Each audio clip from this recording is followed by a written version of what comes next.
Hi, everyone. I am Dr. Kellie Carter Jackson, and I am so excited and happy to be with you virtually. Kinda. This is the world that we are living in, unfortunately. But I'm really grateful for technology because it allows me still an opportunity to be able to connect with so many people in ways that we just can't do right now in public.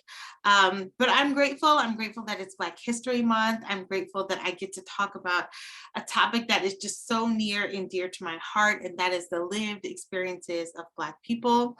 And I'm grateful to the Needham Public Library that puts forth programming like this that just seeks to educate the masses as much as possible and to get these really interesting and hopefully provocative conversations out there for the public to engage with.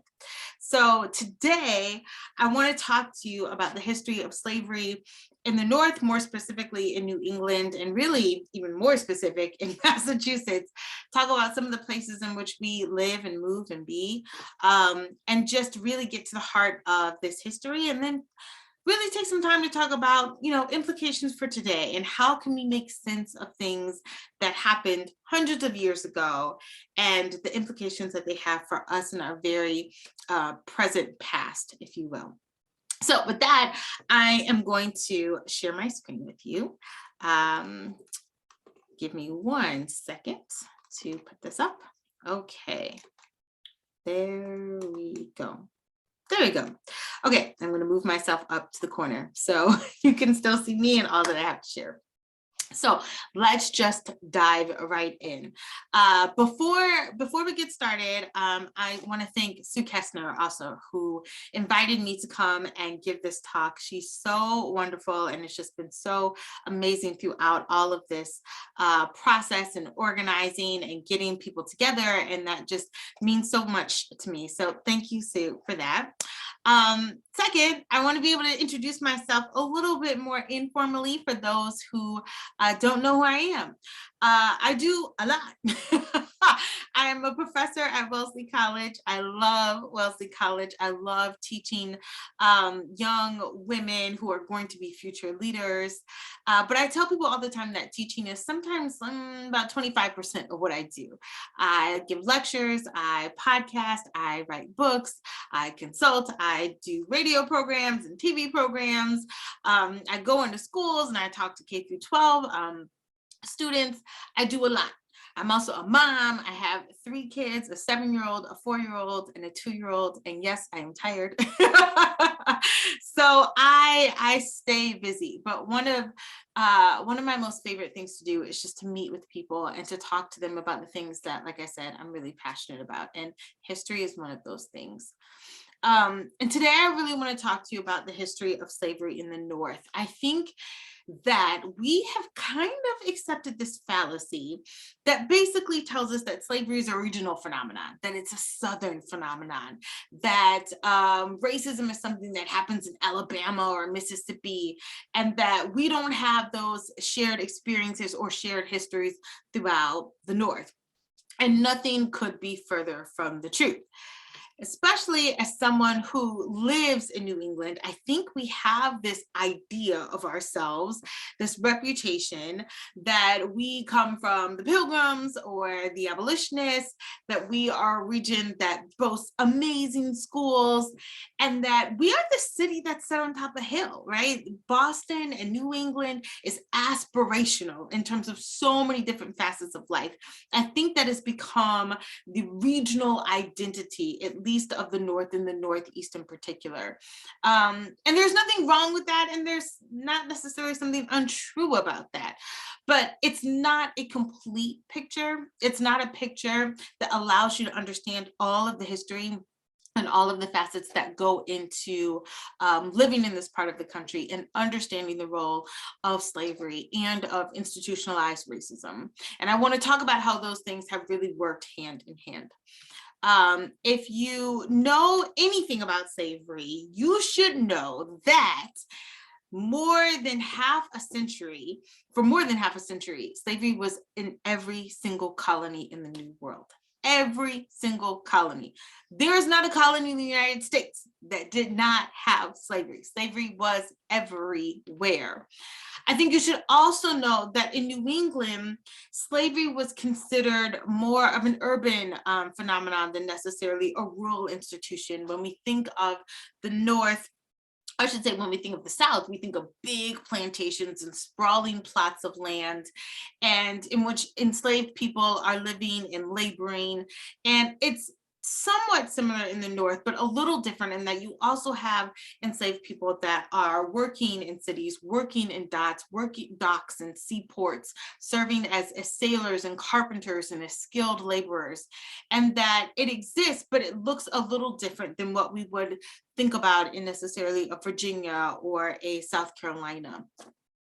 I think it's also fascinating to know that all of the Ivy League institutions, all of the major schools and universities are in some way connected to the institution of slavery, either be through the money that was invested from their foundations or for the people who brought their enslaved property with them to school, that slavery is everywhere. It is within educational institutions, it is within the church, it is all throughout the larger cultural social society. And that's something that I don't think we think about. I also don't think we think about Rhode Island, you know, the smallest state in the Union, the smallest colony, tiny little Rhode Island was a major hub for shipping and the slave trade, a major port of interest for those who are invested in slavery and the slave trade. And it's not something that gets put, you know, on the tour books, right? It's not something you might have on your fun fact option, but it's very much there and very much prevalent. When we talk about slavery in Massachusetts, we should say scholars are not exactly clear about the exact moment and date that enslaved people come to Massachusetts or the colony of Massachusetts, but we think about the 1630s is the first few records that we have in which we know African slaves are being brought to Massachusetts and are serving as laborers and workers. But Massachusetts is interesting because Massachusetts legally sanctions slavery in 1641, and it's actually the first colony to do that. That's kind of like mind blown. We think that Virginia would do that or Maryland would do that. Actually, Massachusetts is the first to put it on the books, the first to legalize and recognize the institution of slavery. It's also one of the first to abolish the institution of slavery too. So there's a lot that we can talk about Massachusetts in terms of extremes, but I think that when we think about the abolitionist movement, we have to go back earlier and be honest about the fact that Massachusetts had also legally recognized the institution of slavery and was the first colony to do so in 1641. We know also that during that colonial period, Massachusetts passes what we call Black codes. And those Black codes were really restrictive laws that were passed to keep Black people from moving, from having mobility, from, you know, getting interracial marriages, to getting into a contract, to serving on juries, to carrying guns. All of their movement was heavily restricted, and all of those legal codes that were put into place made it extremely difficult for African Americans to live in a place that felt like they had a sense of mobility and a sense of rights and citizenship and belonging. Massachusetts residents were heavily invested in the slave trade, and that investment, I think, shaped a lot of the ideas that people had about African Americans and that people had about slave labor and the place that African Americans should occupy within their society. Historians have also estimated that between 1775 and 1774, the Massachusetts slave population is about 2.2%. So that may not seem like a lot, because it's not a lot when you think about the South, where you think about places like South Carolina that has a Black majority. But when you think about New England wholesale, it means that there are Black people operating in that space, and that while there may not be large numbers, there's still significant ways in which Black people are operating in the creation of the building of what becomes New England and these major institutions. And also not just their physical presence, but their economic presence, what they mean to the slave trade, what African bodies provide when rum is traded and certain products are traded, is so important and so crucial, again, to understanding slavery in the North. So I want to sort of push back on this idea that just because slavery might have been small in the North, that it was a happy place to be and to work, that maybe enslaved people weren't treated so poorly or so harshly or unfairly. First of all, there's no such thing as like a happy slave, right? There's no such thing as a good master. There's nothing good about the institution of slavery. So let's just put that out there. First and foremost, you can use all the kind of language that you want, but there's no caveat that you can put on it that sort of makes it exceptional or makes an excuse for the violent, oppressive institution that it is. So I do want to push back on that. Just because it was smaller does not necessarily mean that it was less violent. In fact, it was incredibly violent. When we think about the institution of slavery, people are being sold in the North, purchased in the North, advertised for in the North. On the eve of the American Revolution, the slave trade is really forming the very basis of economic life in New England. When we think about colonial newspapers, much of their income was drawn from slave advertisements for sale or for hire. This is a perfect example of a slave advertisement that says cargo to be sold, 94 prime healthy Negroes. And this is all taking place in New England, in which people would see this advertisement as a normal part of their life, in which they might go and consider, hey, this might be a good day. There's a new shipment in, might be a good deal to go purchase more enslaved Africans. Part of the reason why slavery has such a major presence in New England is because of the triangular trade and because of rum. So I want to I realize that, like, you know, I only have like maybe 30, 40 minutes in this talk. And what I'm giving to you, I want to be fair to say that this is a whole course. I actually teach a whole course on slavery in the North, but like, this is a whole course. So I'm going to try and give you like, you know, broad strokes of how I want you to understand this moment in this history. But the triangular trade, to give context, was how we understand the movement of people and goods throughout Europe, Africa, and what is the New World and Atlantic world. So you would have Europeans that would go to the west coast of Africa. They would kidnap, capture, purchase enslaved Africans, bring them to the New World, places like the Caribbean, Brazil, Charleston, South Carolina, the southern United States, and even northern United States. They would produce slave commodities, sugar, rum, coffee, tobacco, cotton, that would then be shipped to Europe and then consumed in Europe. And then the triangular trade starts all over again.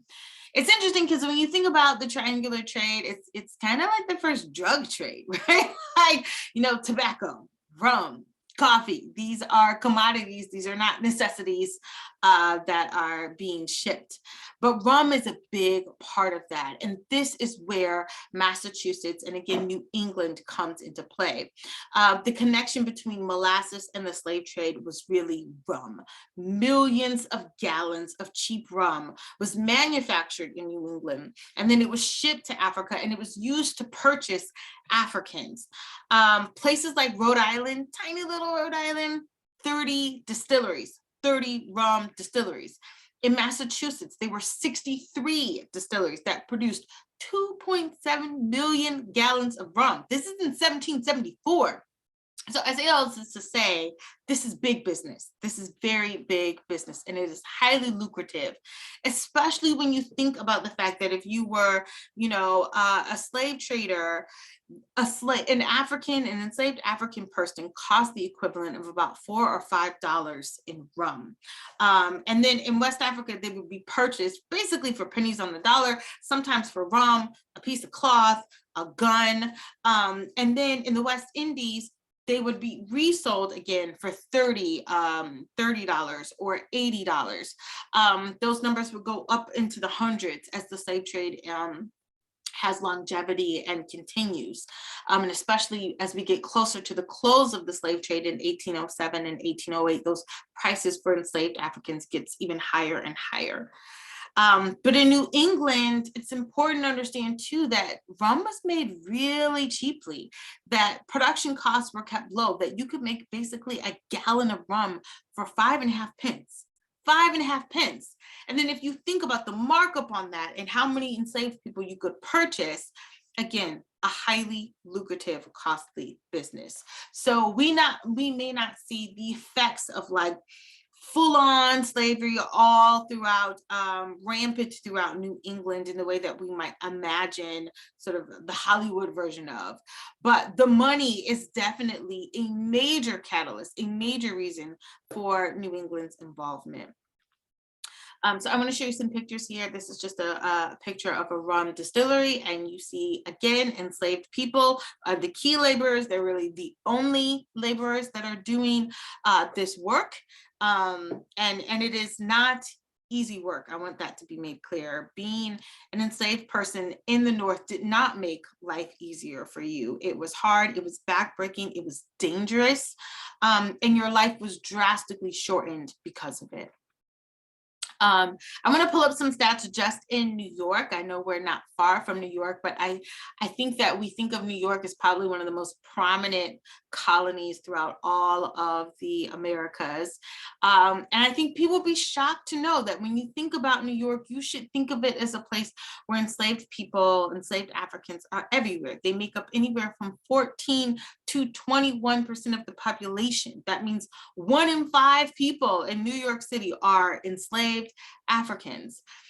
In the early colonial times, African New Yorkers are, they're clearing the forest, they're building roads, they're supplying lumber, they're doing a lot of the farming, the carpentry, the skilled laborers, the blacksmiths, the artisans, the coopers, the sail makers, the sailors who are operating on ships. Masters are also taking their enslaved property and sort of hiring them out as contract laborers and then using that to generate additional income for them as well.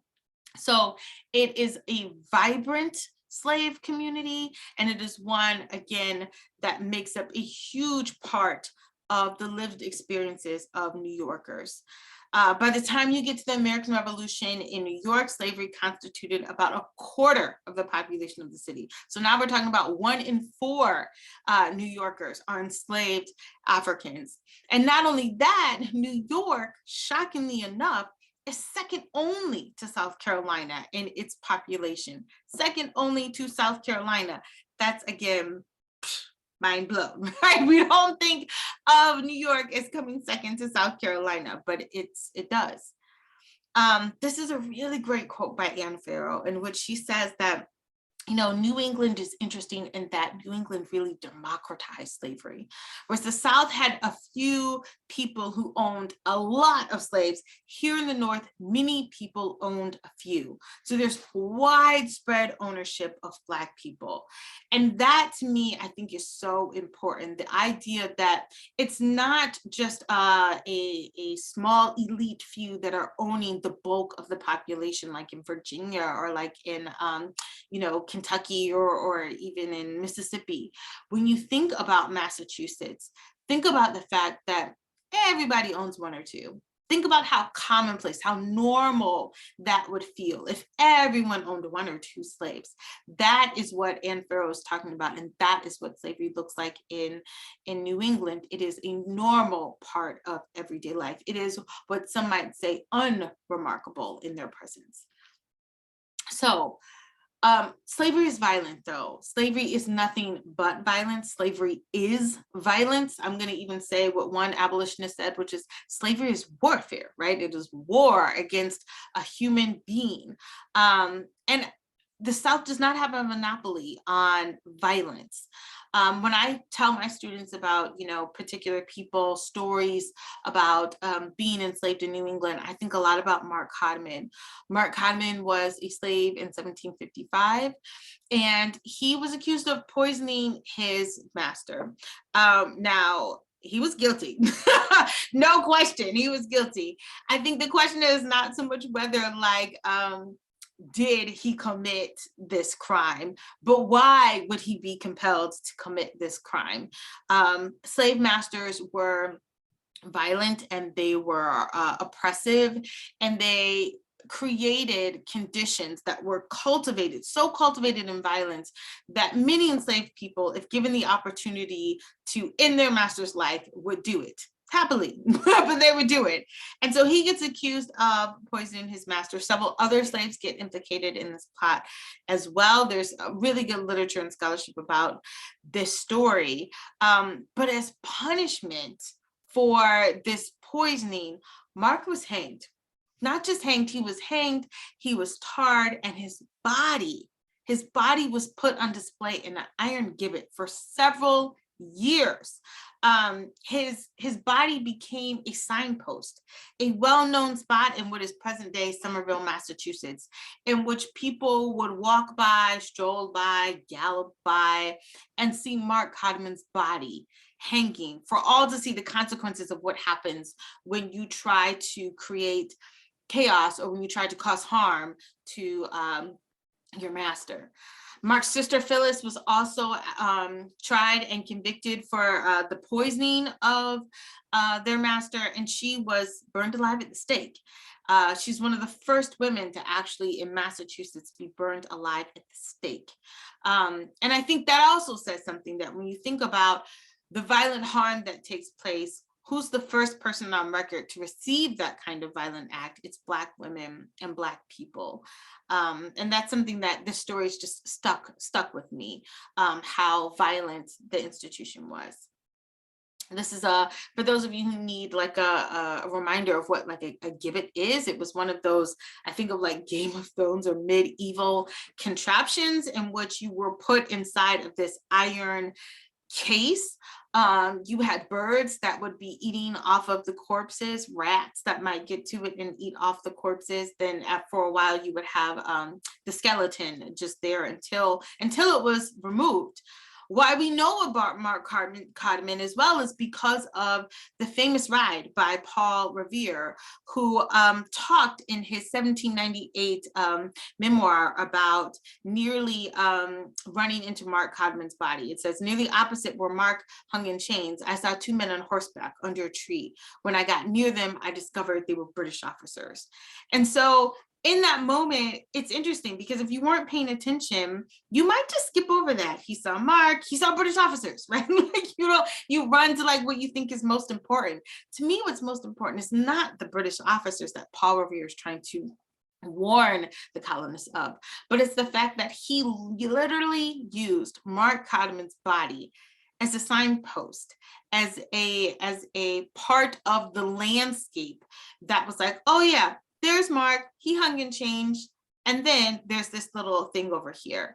And that's kind of how I think we treat this history a lot of times. It's, oh, there's slavery, but then there's the American Revolution, right? Or then there's the abolitionists, or then there's this bigger thing that trumps the larger violence that has took place and is taking place in Massachusetts at this time. So I want to give another example because it's something that you could actually go and visit, and that is the royal family house and slave quarters. One of the things I like to do in my class, if it allows us to take field trips. And so what was so great about teaching this class was that we could actually go to the very spaces in which slavery was alive and well. And I think this meant a lot for the students. It certainly meant a lot for me to be able to tell them about the royal family and really give the history. So I'm going to give you a quick snippet of who they are. The royal family, Isaac Royal in particular, was a very prominent family that lived in colonial New England in what is present-day Medford or Somerville. They lived in a place called Tin Hills Farm, which was a 600-acre plantation. So in that sense, not so different from the South. And Isaac Royal made his wealth, his fortune in the West Indian island of Antigua. He had over 121 slaves that he bought and purchased and sold. He accumulated substantial holdings all over the Caribbean and in Massachusetts as well, including a sugar plantation, a refinery, a rum distillery. So very, very wealthy. There is a rebellion, a slave rebellion that takes place in the Caribbean. And Isaac Royal thinks it might be a good idea to move his family to New England and to establish his home in New England. When he does, he brings about 27 of his enslaved property with him.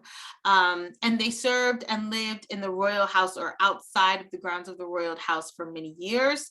The royal family crest was used as the same crest for the Harvard University Law School. That changed a few years ago, but the crest, the three little gatherings of wheat, I guess it would be called, served as that crest for hundreds of years. Part of the land that Isaac Royal lived on, he donated large sums of money to Harvard University as well. And if you are interested, you can go to the Royal House in Somerville or Medford, and you can get a tour of this home. What I love about this tour that I think is so powerful is that unlike, Charleston, where people are getting married in plantations, which makes no sense to me, or having gatherings or reunions, or they're going into the home to marvel at the pillars and the silver and the china, the dining room, the Royal House is very intentional about not doing that. And it's called the Royal House Enslaved Quarters. And when you go on this tour, you start in the slave quarters. And that is because they want you to understand that before you think about anything else, before you think about the chandelier and the fancy drapery, they want you to think about enslaved people. And they want to remind you that this is a place in which enslaved people lived and labored and died and suffered and worked. And so you start right there, so that by the time you've looked in the slave quarters and the tour guide gives you this rich history of what their lives might have been like, then she takes you into the main house, into the Royal House. And then it looks different. It feels different. It feels haunted even, because you know that what you are experiencing is not just this rich, decadent lifestyle, but it is violence and harm and sexual assault and the separation of families and lives that have been cut short, but glossed over because we get caught up in sort of the ostentatious, wealthy family that were the royals. So if you get a chance to go, I highly, highly recommend it. One of the things that I've learned in my research and in my studies is that the thing about Massachusetts and slavery, or even New England and slavery, is that we live in so much in those spaces, and we don't pay attention to it. We are sort of oblivious to it. So I had students who were like, hey, I live by the Royal House. I walk by that building every day. I never thought of it as a plantation, as a slave plantation. Never thought of it in that way. Or I had students who had told me about pineapples. And pineapples are interesting because if you look in like downtown Boston, certainly in Rhode Island, they're everywhere in Rhode Island. They're on doorposts, they're on the top of fence, they're on the top of or the end of banisters on the staircase, or maybe above someone's doorway, entryway. And you might ask yourself, now what would a pineapple, for a while I thought it was an acorn, but it's a pineapple. You might ask yourself, now what would a pineapple be doing in Massachusetts? Yes, because there are no pineapples in Massachusetts. There are pineapples in the Caribbean, and it is a relic, it is a symbol of the slave trade that was so vibrant and so center stage in this region. So that when ships would come into Boston Harbor and they would come into Newport, Rhode Island, and other places in Connecticut, they would have with them a pineapple, a piece of produce that was grown in the Caribbean. And they would take that pineapple and they would cut it in half and they would stick it on a post and they would say, hey, the bounty is here. We have all of these goods. We have all of these products. We have all of these people, enslaved people, for sale and for purchase. And it was a sign of economic wealth. It was a sign of economic prosperity. And the pineapple came to represent the wealth that the slave trade brought. And that, I think, is such an important note to have, that so much of the history that we live in is subtle and symbolic and made or erased or pushed to a margins in a way where we don't pay attention to it. And I think that lack of attention is intentional. So I want to draw out some things and some more ideas that I think are really powerful about the stronghold of slavery, especially in the North. This is a sort of a lengthy quote, but it's a good one. It is from my advisor, Eric Foner, famous Colombian professor and author. And he says, cotton was by far the major export crop in the United States. It dwarfed anything else produced by the United States and sold abroad. In other words, it was the major earner of foreign exchange, of foreign money for this developing country, and cotton was shipped by northern ships and was financed by northern insurance and companies. The cotton trade was the basis of shipbuilding, of shipping, of maritime enterprise, banking, insurance, all these enterprises in the North, as well as the early factories which will be developing this theory. Think of Lowell, Massachusetts, if you will, transforming cotton into textiles, these big textiles factories. So there are many thousands, if not hundreds of thousands of Northerners whose livelihood depended directly upon slavery by the virtue of the power of the economic importance of cotton. When we think about these old mill towns, these old towns in Western Massachusetts or Connecticut that were huge, booming textile factories that were taking the cotton that was produced from the South and then shipping it overseas to be consumed in Europe and then starting the process all over again. So many people's livelihood was built off of slavery. Now, they may not have owned slaves and they may not have seen slavery up close, but they supported the institution economically and politically because they needed those jobs. They wanted those jobs. And it's so interesting because I tell a lot of people that Northerners might have been anti-slavery, but they were not abolitionists. They were not abolitionists. They did not want to abolish the institution of slavery. They were only anti-slavery in that they understood that slavery could undercut their economic bottom line. Right? You're not going to pay me $10 an hour when you can get a slave to do it for free. So they wanted to keep slavery out of the North and away from them, but they didn't want to eradicate slavery because then who's producing the cotton that's going in their textile factories that's fostering their jobs? So it is a tricky and complicated way of looking at complicity and the role that the North plays in Southern slavery. I think this is also a really good quote. This is by Joanne Pope-Milley. She's a former professor at the University of Kentucky, that says the absolute amnesia about slavery here on one hand, and on, let me start over. The absolute amnesia about slavery here, and on the one hand, and on the gradualness of slavery ending on the other, work together to make race a very distinctive thing in New England. She says, if you have obliterated the historical memory of actual slavery, because we're free states, right? That makes it possible to turn around and look at the population that is disproportionately poor and say, it must be their own inferiority.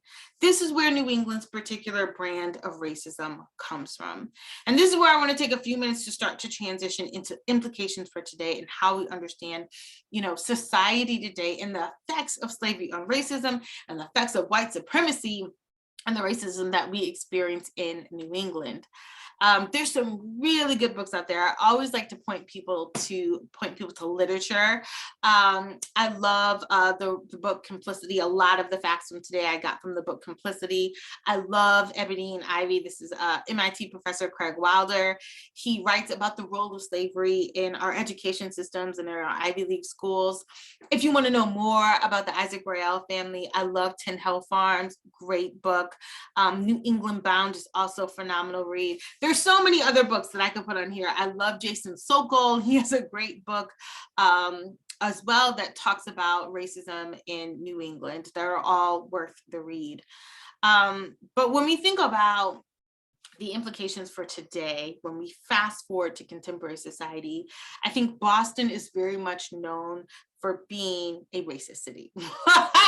That is our MO. We are known for the abolitionists, for the pilgrims, the city set on the hill, and racism, right?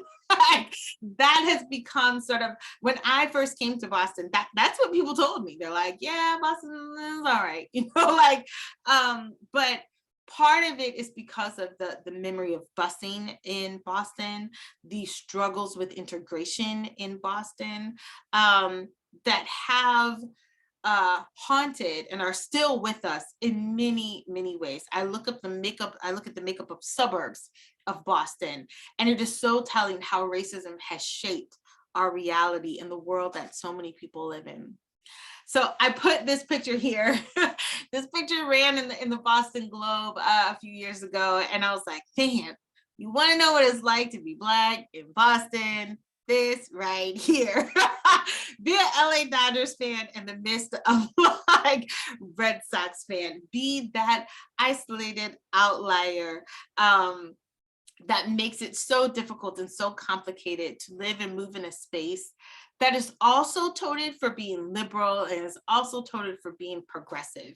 And I think that's part of the interesting thing about talking about racism in the North and in New England is because the MO of so much of Northeastern states is that they're liberal and they're progressive and they're tolerant and they're welcoming. And yet we really need to be able to tease out the experiences that Black people have had. So I want to give you some statistics because I think this will color a little bit more of what I'm talking about. And these are just a few. Again, I can't give you a whole class today, but I can try to give you some broad strokes. In 2020 alone, we know that one Black person was shot and killed by the police about every week. In 2020 alone, most of those took place in places like New York, Wisconsin, Minnesota, Ohio, Illinois. These are all northern states, right? These are all places in the North and the Midwest. This is not, these police shootings are by far not a Southern phenomenon. I also think it's interesting that when we think about policing, that leads me to think about mass incarceration. And the fact that Black people make up about 4% of the population of Massachusetts and 26% of the prison population is not a coincidence. It is not a coincidence though. It is not just organic. Oh, it just so happens that we're 4% of the population, but over a quarter of the prison population. That is intrinsic to understanding how white people have internalized Black criminality and the fear and the threat of Black people as a problem. In Boston, and this is also covered in the Boston Globe a few years ago, shocking statistic, the average net worth of a white family is over $247,000, about $250,000. And for Black people, the average net worth is $8. $8. And I think that the headline said, no, that's not a typo, $8. No, it's not an accident either. When I say it's not an accident, I mean, there are ways that we orient policy and our culture to prevent people from accumulating wealth, to prevent people from getting access to tools that will allow them to progress economically and politically and socially in society.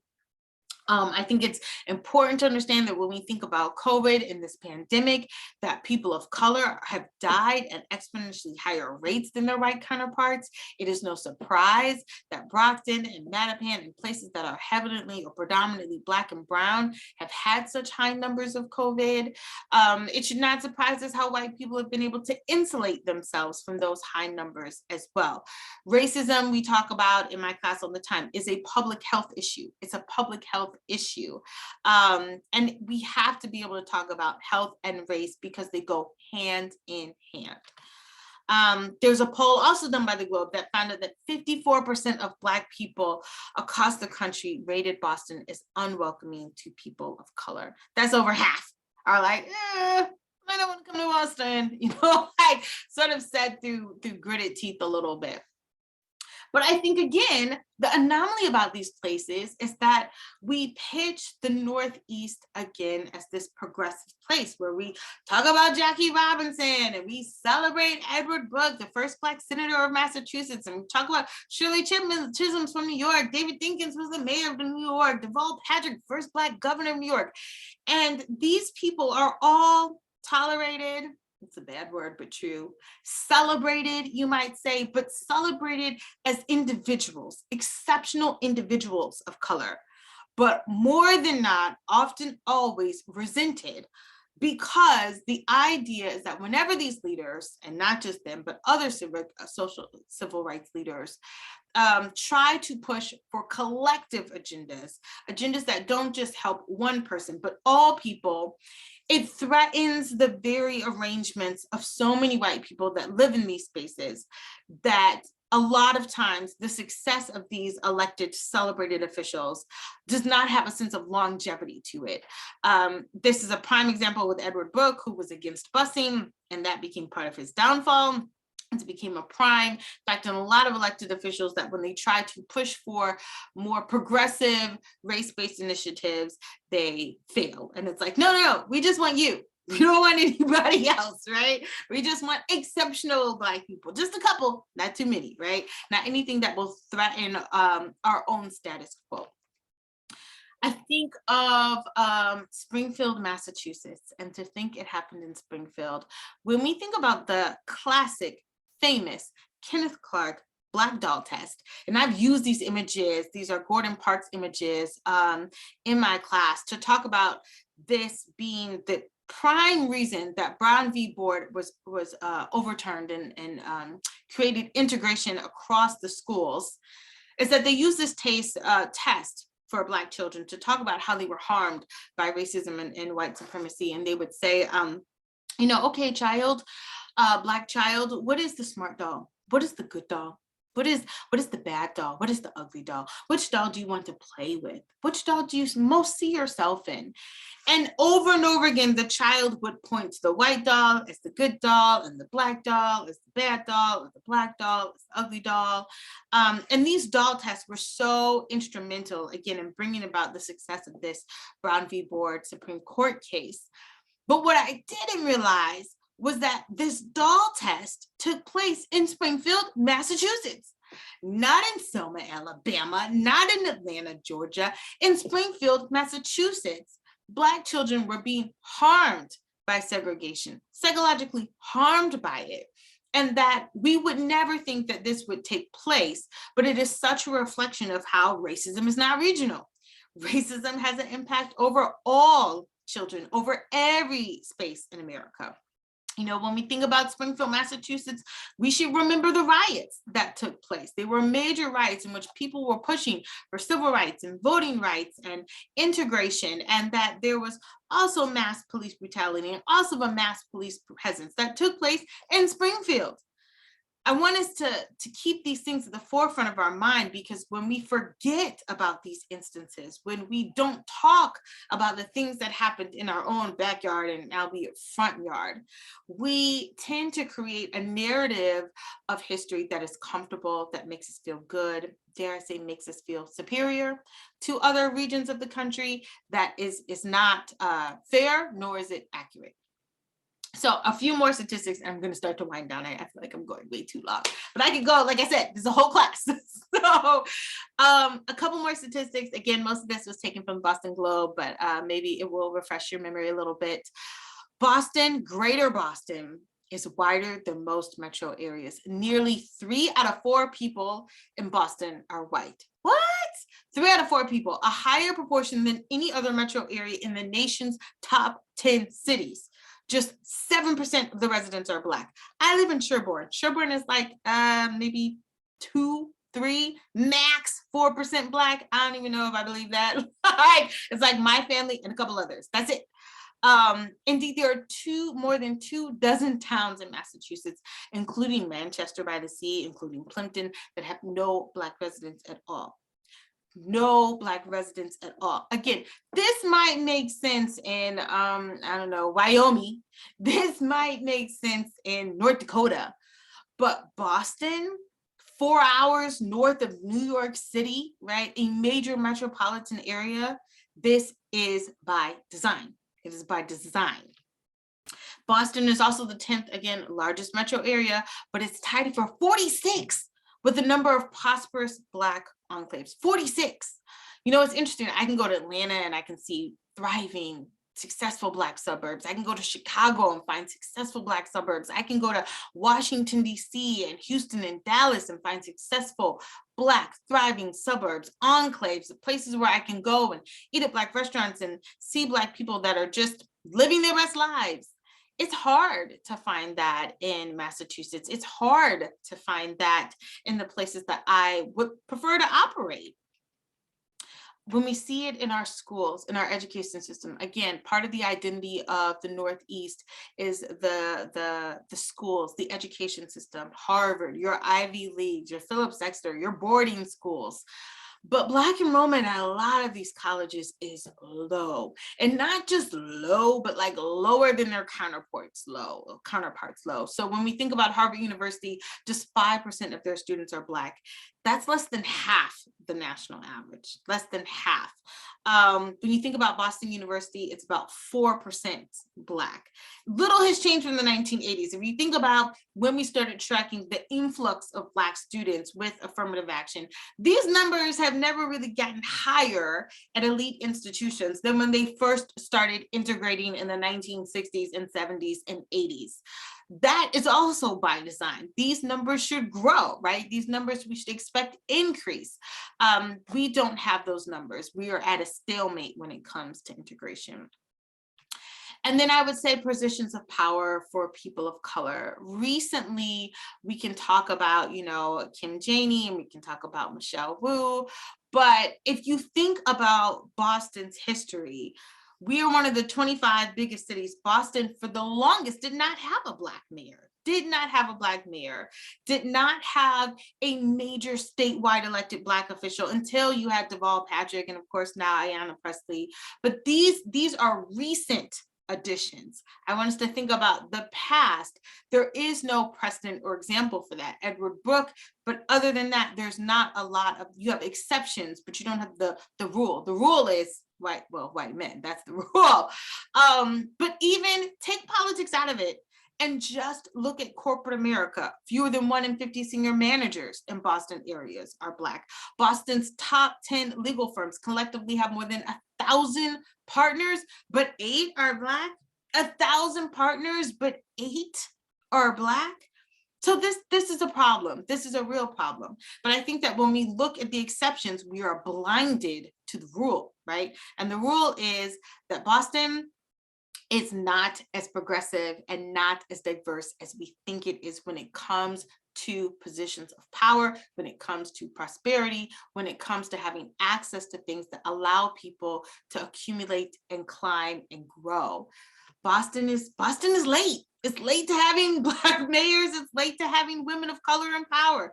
All the major cities across the country, when I think of Chicago, I think of San Francisco, when I think of Atlanta, when I think of Washington, D.C., when I think of Baltimore, have all had Black women mayors. Boston is late. And we have not been honest about that history, not at all. So I want to start to close. And I want to start to wrap up, and I want to leave you with some charges and also with some more sobering information. This is my good friend, Jen Tudy. She is a political scientist at Wellesley College, and all of her research is about race and how white people feel about it. That's a very simplistic way of putting it, but that's pretty much what she researches. And she looks at how white people make their decisions, how they live their lives, how it impacts their politics as well. And in her research, she found that only 1 in 5 white Americans, consistently express high levels of sympathy about racial discrimination in Black Americans. And actually this study is a little dated because we redid this study again right after George Floyd, and a year later after George Floyd died, and found that it's actually about 1 in 10 white people express sympathy about racial discrimination. She also found that many white Americans have chosen places to live, places to send their children to school, places to vacation, jobs to pursue in ways that allow them to avoid thinking about racial inequality. And of course, you can avoid thinking about racial inequality because if you live in a place that's predominantly white and you work in a place that's predominantly white and you send your children to school in a place that's predominantly white and you pursue jobs that are basically all white, you are not going to have a lot of interactions to confront your thoughts or your ideas or your biases about Black people. She also goes on to say condemning George Floyd was relatively costless. She says, who's going out on a limb when they're distancing themselves from a murderer? Yeah, that's not that hard to do. Like, murder is bad. We should all be able to agree that murder is bad. But if that is the most that you can do in a time of distress, is agree that murder is wrong, then you're actually not doing very much at all. And this is where King comes back into play, because I think we all like to quote Martin Luther King, but one of the things that I think is so powerful is not his I Have a Dream speech, but it's this one. It's where he says, whites, it must be frankly said, are not putting in a similar mass effort to re-educate themselves out of their racial ignorance. It is an aspect of their sense of superiority that white people of America believe they have so little to learn. The reality of substantial investment to assist Negroes in the 20th century adjusting to Negro neighbors and genuine school integration is still a nightmare for too many Americans. Hashtag facts, right? Still a nightmare. We can talk about dream all that we want, but what we're living in is a nightmare. And the nightmare is people really don't want integration. People really don't want diversity, equity, and inclusion. People really don't want to put money toward things or sacrifice things or talk about reparations or get uncomfortable or change a status quo about the way that they live their lives. And today, I'm really cautioning you, compelling you to rethink that, and to move beyond just reading. My good friend Saida Grundy at BU says that at the end of the day, the question is not what did you read, but what did you do? And I know that we are at, the Needham Public Library, and reading is essential. Don't get me wrong. Reading is a place where we should all start, but it is never a place where we should finish. It's never a place where we should take the book, put it down and say, that was great, and then go have a snack, right? It is not about what you read. It is about what you do. Most importantly, what you do with what you read. So I want to challenge you today to really think about not just what you can read and what you can learn, but what you can do with the knowledge that you have. I tell all of my students I want them to be student activists. And that doesn't mean I want you to go out and get arrested. No, it means I do not have bail money, but no, it means I want you to take the knowledge that you have learned and act on it. Let what you know and the information you have gained informed how you purchase, what you buy, where you put your kids in a school, where you purchase your first home. Be a student activist. Let that information guide how you act. So why does all this matter? I'm going to take a quote from the famous late great Stephanie Camp, who says, Black history does not merely add to what we know. It changes what we know and how we know it.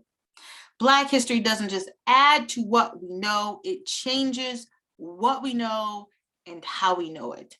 And why I think that's so essential is that you can take all of this information and be like, oh, wow, first slaves, Massachusetts, 1641. That's a fun fact.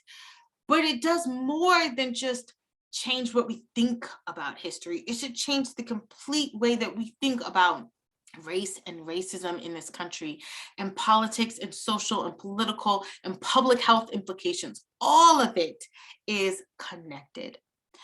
So I want to take a few questions, share a few questions with you as I close. I'm going to stop sharing my screen so I can see you head on with this. I end all of my classes with 3 questions. And I ask my students, what about the information that I just presented to you is new information? For some of you, all of this is new, right? All of it is like, wow, oh my gosh, mind blown, no idea. That's awesome. I love teaching people new things. Some of this for you will be renewed information. You might say, oh, you know what? I read about that in a book, or I remember that Boston Globe article. And that's good too. I think it's so important to be reminded of the things that we know, because oftentimes you don't just learn something once. You have to learn it again and again and again and again. It's practice, right? It's practice. Practice makes perfect. But number 3 is I ask my students, what is challenging information? I might dare to say that all of this is challenging. Martin Luther King's quote is a challenge. Jen Schuette's statistics are certainly a challenge. How do we confront the way that we live our lives, the choices that we make, the way that we vote, the things that we purchase? How do we make decisions that don't harm people, and that don't perpetuate systems that harm people, and don't perpetuate systems that only benefit white people? How do we do that? That's a challenge. It's a real challenge, but it's one that I want us to consider. So with that, I'm going to leave you with some tough things to think about. But hopefully I think you will not be challenged to be resigned, right? To have a sense of resignation, but I hope that you will be incentivized and activated and empowered to learn more, and then to take that knowledge and do something positive with it. So I want to thank you so much for this time. You have been more than generous with me. I'm sure I've gone on way too long. I've tried so hard not to be a Black Baptist minister, but it's in my DNA. But this was just such a pleasure and a joy. For those of you who I didn't get to meet in public, I hope you will find ways to connect with each other, find ways to connect with me. I'm on social media, I'm on Twitter, @ me, DM me, let me know your thoughts. Let's talk, let's be in conversation, and let's keep these conversations going with Black History Month. And more important than keeping the conversations going, let's find ways to take these conversations and move them into action.